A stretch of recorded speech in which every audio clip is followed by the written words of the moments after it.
Today I'm going to be doing something very scary and expressing my opinion for something on the internet. So, to save any angry commenters the trouble, I'll just be insulting myself throughout it like a fat, ugly, schizophrenic golem.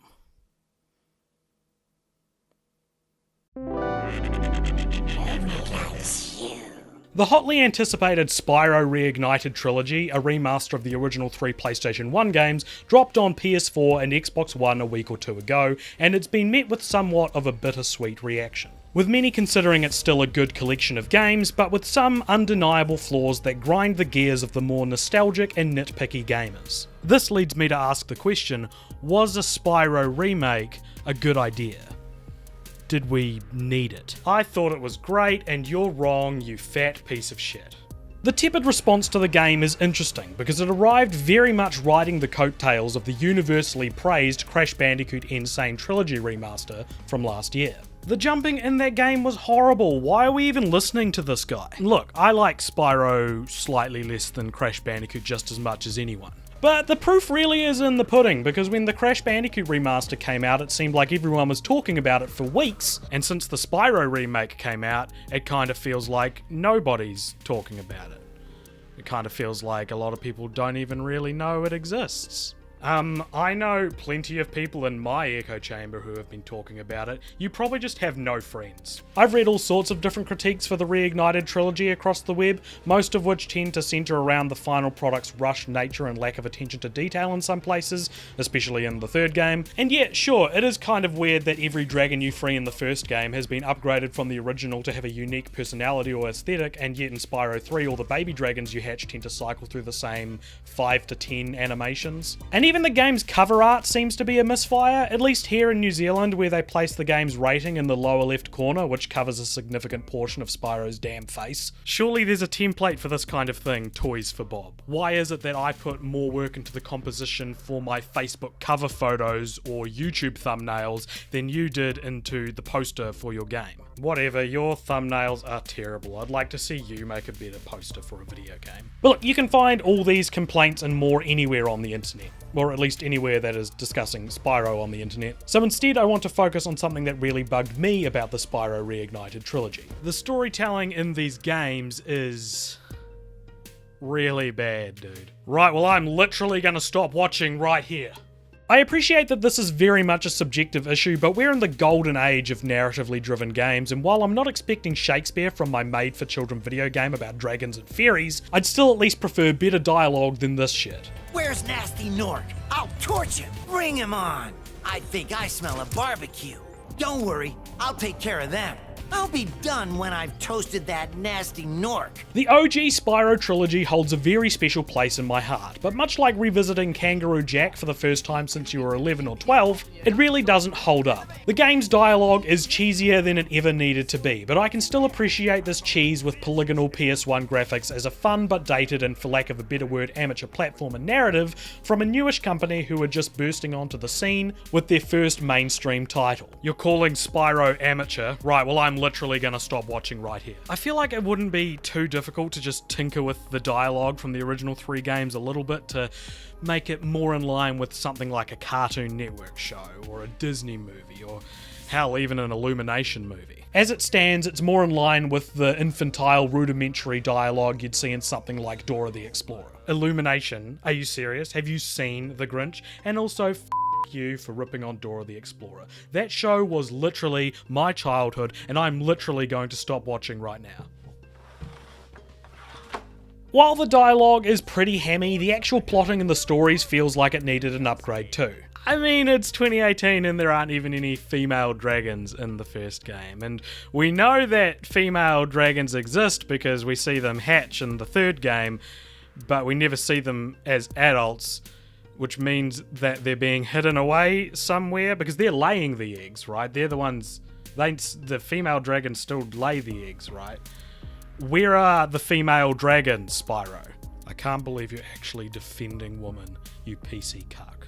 Weird sexist implications aside, the lack of attention to detail with the story was fine in the early 2000s. The original games came out at a time when storytelling wasn't really front and centre for mainstream platformers. Stories in games were a means to an end. They set up a central conflict and whatever collectibles you had to get and sent you on your way. But here, there are so many decisions like character motivations or story arcs that kind of feel like they were imagined by a 6-year-old, and seeing them in HD really brings them to light. To give you one of many examples, in the second game, the characters from Avalar literally hold Spyro at ransom while he's trying to go on holiday, and force him to complete life-threatening quests to save their world before they allow him to go back. And Spyro couldn't really care less. He's more than happy to help out these complete strangers. There's no reluctant hero aspect, there's no animosity between the characters. He's just like, yeah, okay, sure. And yes, Spyro is a brave do-gooder, but happily complying to your kidnapper's wishes feels very out of character for a dragon with such a sarcastic 90s kid personality. What if Spyro was actually reluctant or resentful towards Hunter or Allura for holding him in Avalar?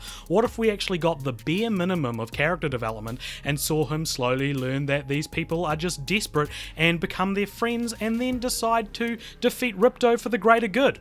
I just think that would have been a slightly better story. Now, this kind of creative writing 101 stuff is definitely broached in the third game with Hunter and Bianca's love story, and Bianca's overall character development from villain to hero is great. I think the story in Spyro 3 is undeniably the superior and most immersive of the original three, and indicative of the storytelling heights that the original developers Insomniac would reach with Ratchet & Clank or Spider-Man or Resistance. That's what that game was called, right? Resistance was my favourite game on PS3, how dare you. In my opinion, Toys for Bob should have applied those little nuggets of story arc and character development into the first and second games to make a more tonally consistent trilogy, with compelling conflicts that weave together a tapestry of story alongside the gameplay we more or less know and love already. And while we're on the topic of consistency, can I just say that it drives me crazy that in Spyro 2 there are worlds named after summer, autumn and winter, but there's no spring, and then the autumn world is like twice as large as the other ones. Just split it in half and make one of them spring. Also, has anyone else ever noticed that you just stop collecting talismans in the last hub world of Spyro 2? The game puts talismans out there as the main collectible and you just don't get given any in Winter Tundra.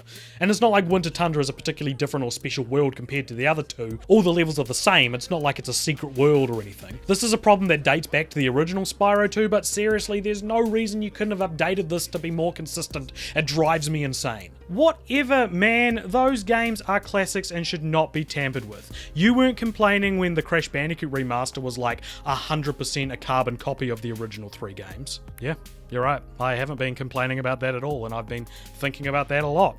And I think the reason for this is that original Crash trilogy set a consistent tone across all 3 games, and that tone was more in line with something like a slapstick world with only like 2 or 3 cutscenes per game and a story so basic you'd never really think of asking for more. For as much as I'm shitting on Spyro, I will give it this over Crash Bandicoot. Those original Spyro games really put themselves out there more. They took more risks. While Crash was basically the video game equivalent of like a Looney Tunes episode, Spyro from game 1 hints at a wider mythology and lore. There are different races of creatures in the Spyro series. Dragons, fairies, Norks, Rhinox to name a few, all with different traits and customs. And I'd completely forgotten how much wonderful world building is in this series. There's a subplot in Spyro 2 where you have to fight for both sides of an ongoing war across 2 separate levels, and the good guys from one of the worlds are the villains in the other. There are rules that govern the Spyro universe, and cultures and histories that are all like quietly fascinating, and they deserve to have more complex stories told within them. Now, we kind of got this with the lore-heavy Legend of Spyro trilogy, which adopted a more serious tone for the series, but those games honestly kind of feel like they came from some dark alternate universe, and I would love to see that emphasis on story inserted into an aesthetic that doesn't make Spyro look like a balding middle-aged man. I think it's really interesting to compare the Spyro Reignited Trilogy and the Crash Bandicoot Insane Trilogy with something like the 2014 Abe's Odyssey remake, because all 3 of those games were like long-awaited updates to PS1 classics that had laid dormant for like a whole decade. Wrong. Spyro was in Skylanders, and they make Skylanders games all the time, okay? So not only are you incorrect, but your entire argument is completely invalid. The Abe's Odyssey remaster also received some backlash from fans for how different it was from the original games. Not just in its controls, but also in its aesthetic and tone and technical specs. So now we kind of have this perfect spectrum where the new Abe's Odyssey is what happens when a video game remake changes too much, the new Spyro is what happens when you don't change enough,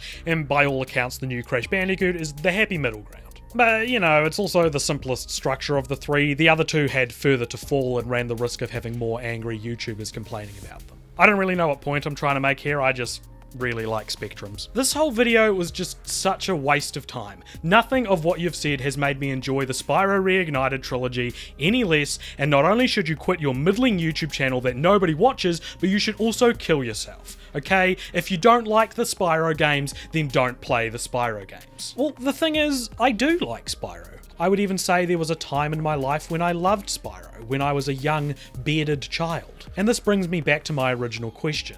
Did we really need a Spyro remake? And my answer is no. I think we needed a brand new Spyro game. All the problems I've listed with storytelling and inconsistency solely exist because they're aiming to be loyal to a franchise from a bygone era where games weren't judged on their stories. And looking at where Insomniac are now, I think if they could have gone back in time and made those games again, they'd definitely have concentrated on story more. All of these problems could be rectified if we got a new Spyro 4, which had the same structure and design as the classic trilogy, but gave Toys for Bob the creative freedom to construct a compelling narrative with dialogue that didn't sound like it came from an alien that has never experienced the concept of politeness, but has had politeness explained to him. Well done, Spyro. Thank you for releasing me.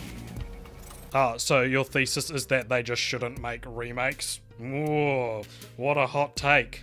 Well, not exactly, because I do think there is more validity in remaking a video game than there is to like remaking a movie or a TV show, because video games are more about the user experience, and if you can upgrade that user experience in any way, then go for it. I think it's more about being able to discern what properties to remake. With Crash Bandicoot, it was a rousing success and a joy to see all my favourite levels upgraded and looking as gorgeous as they do. But to me, at least, the Spyro series was always more about the structure of the levels, the gameplay of the quests, and the variety of the environments, as opposed to the individual games themselves. With Crash, I wanted to see my old favourite levels and characters in glorious HD.